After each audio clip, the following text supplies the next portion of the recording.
Shalom, salam berkat dari kami untuk pendengar sekalian.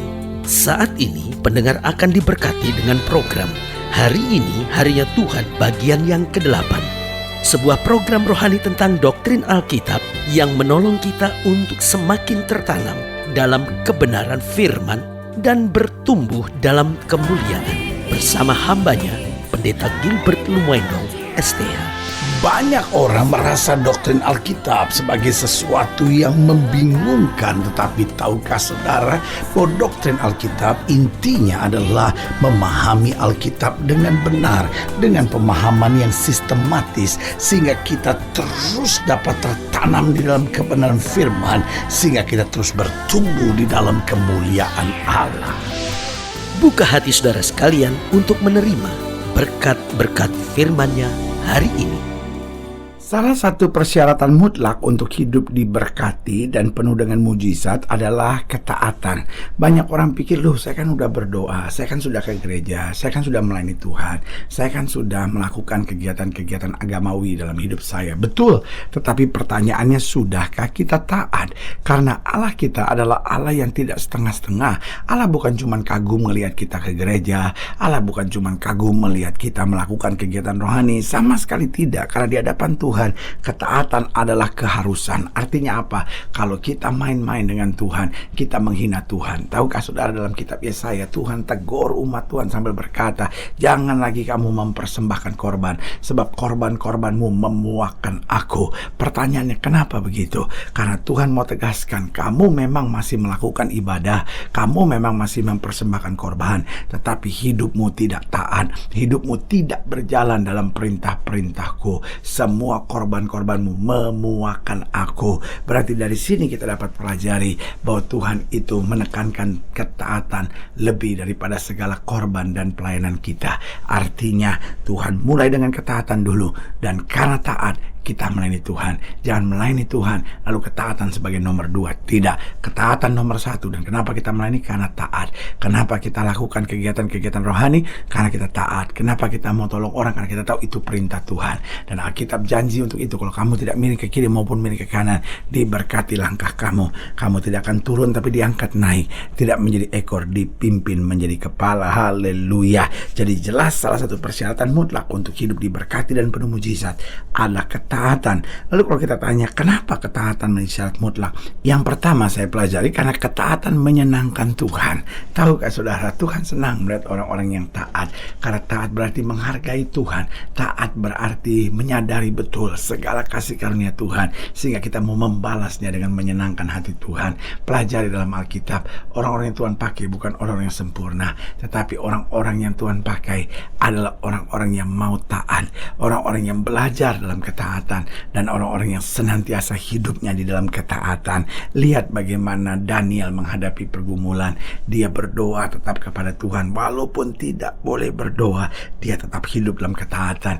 Lihat Petrus bagaimana sebelum dipenuhi dengan Roh Kudus, seorang datang kepada dan berkata, kau pasti muridnya. Petrus berkata, aku tidak pernah kenal dia. Tetapi dalam Kisah Rasul kemudian dikatakan, setelah Petrus dipenuhi dengan Roh Kudus, dia diperhadapkan pada mahkamah agama, dan para mahkamah agama berkata, kamu harus berhenti mengajar demi nama itu. Tetapi apa yang Petrus katakan bersama dengan Yohanes? Dia katakan, kami tidak berhenti mengajar demi nama itu. Silahkan Tuhan putuskan sendiri. Haruskah kami lebih taat kepada manusia daripada kepada Allah? Lalu dengan tegas Petrus berkata, di bawah kolong langit ini tidak ada nama lain yang olehnya manusia selamat kecuali di dalam nama Yesus. Haleluya. Berarti jelas di sini bahwa Petrus dan Yohanes setelah dipenuhi Roh Kudus berubah menjadi orang-orang yang taat. Jadi kesimpulan kita jelas, yang pertama bahwa ketaatan menyenangkan Tuhan.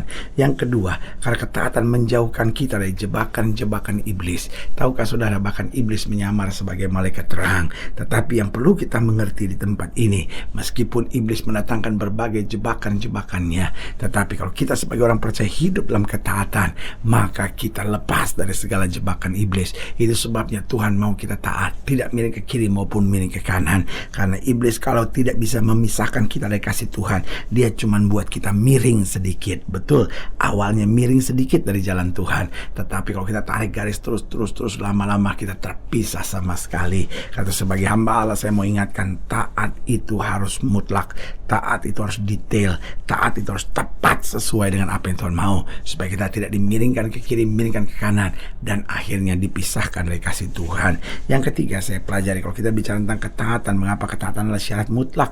Karena ketaatan menolong kita untuk semakin hari semakin dekat dengan Tuhan. Orang-orang yang taat akan terus berjalan dekat dengan Tuhan, sehingga kita dapat berkata, aku hidup, tapi bukan lagi aku yang hidup, tetapi Kristus yang hidup di dalam aku. Tahukah saudara, dunia makin hari makin menakutkan, dunia makin hari makin jahat, dan setiap kali kita dekat dengan Tuhan, di situ kita akan menang atas segala tawaran dunia ini. Haleluya. Dan yang keempat saya pelajari, kenapa ketaatan adalah syarat mutlak? Karena ketaatan menguatkan langkah-langkah keseharian kita. Tahukah saudara, kalau kita hidup dalam ketaatan, kita bukan hanya melihat mujizat, kita bukan hanya lihat berkat, tetapi kita juga lihat kekuatan dari Tuhan. Artinya apa? Selama kita berjalan dalam ketaatan, tidak akan pernah kita goyah. Selama kita berjalan dalam ketaatan, kita dipimpin dari kemenangan lepas pada kemenangan, dari keberanian lepas dari keberanian, dari kemuliaan masuk dalam kemuliaan yang lebih besar lagi. Haleluya.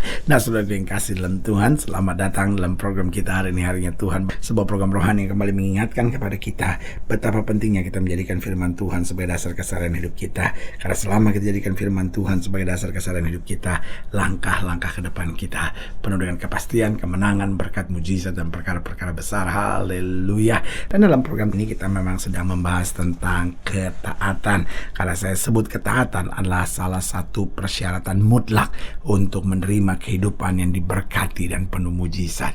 Seringkali persoalan kita ingin diberkati, kita ingin merebut mujizat, tetapi kita nggak mau untuk taat. Nah, ini yang kita mau belajar hari ini tentang ketaatan. Kita mau belajar sama-sama dari Ayub pasal yang ke-42. Ayub pasal yang ke-42, kita mulai lihat dari ayat yang ke-8 dan ayat yang ke-9. Ada dua ayat penting yang kita mau belajar hari ini.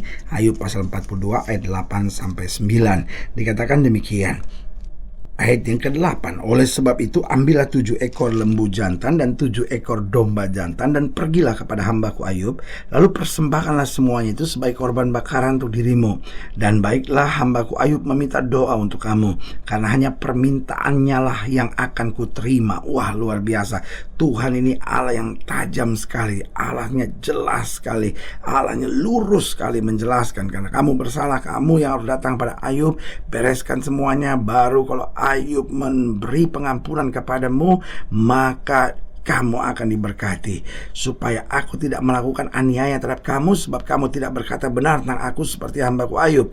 Ayat 9, maka pergilah Elifas orang Teman, Bildad orang Sua, dan Sofar orang Naamah. Lalu mereka, perhatikan baik kalimat ini, melakukan seperti apa yang difirmankan Tuhan kepada mereka, dan Tuhan menerima permintaan Ayub. Saudaraku yang kasih dalam Tuhan, kuncinya di sini bahwa mereka melakukan seperti apa yang difirmankan Tuhan kepada mereka. Artinya mereka taat, artinya mereka melakukan segala sesuatu benar di hadapan Tuhan.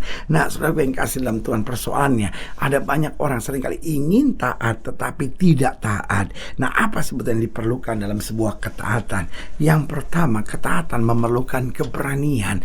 Nah, saudara yang kasih dalam Tuhan, taat itu memang berat karena pada dasarnya banyak manusia ingin hanya mengerjakan hobi dan kesenangannya belaka. Nah, saudara yang kasih dalam Tuhan, untuk mengerjakan hobi dan kesenangan kita itu enak-enak aja, tapi ketaatan kadangkala memaksa kita untuk melakukan apa yang kita tidak suka. Bayangkan kita disakiti orang harus memberkati, mana enak saudara-saudara, mana nyaman, kan tidak, ya kan? Bayangkan di tengah-tengah hidup seperti hari-hari ini, kita tetap harus hidup suci, kita tetap harus hidup benar, kita tetap harus hidup dalam kasih. Sebagian kita berkata, aduh gak enak, ini berat, ini susah, ini rugi saya begini.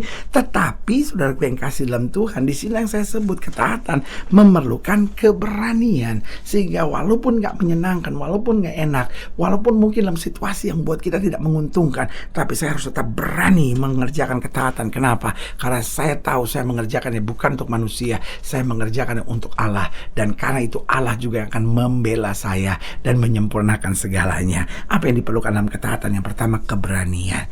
Yang kedua, apa yang diperlukan dalam ketaatan? Yaitu kepercayaan.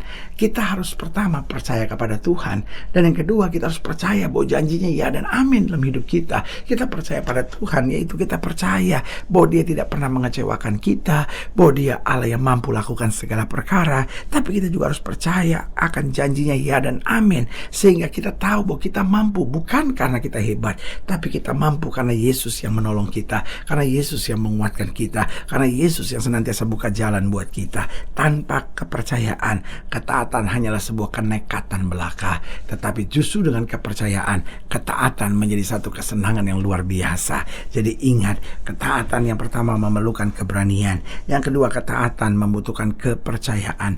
Yang ketiga, ketaatan membutuhkan penyerahan. Di samping keberanian dan kepercayaan, kita juga harus berani berserah penuh pada Allah, sehingga kita dapat berkata, biar bukan kehendakku yang jadi, melainkan kehendak-Mu yang terjadi. Itu sebabnya Yesus di Taman Getsemani menyerahkan semuanya kepada Bapaknya sambil berkata, Bapa, biar bukan kehendakku yang jadi, melainkan kehendak-Mu yang terjadi. Itulah ketaatan. Keberanian juga untuk berserah. Dan yang keempat, saya pelajari apa yang diperlukan dalam ketaatan, yaitu pengetahuan. Oh, Paulus berkata, aku tahu kepada siapa aku percaya, aku yakin Dia berkuasa.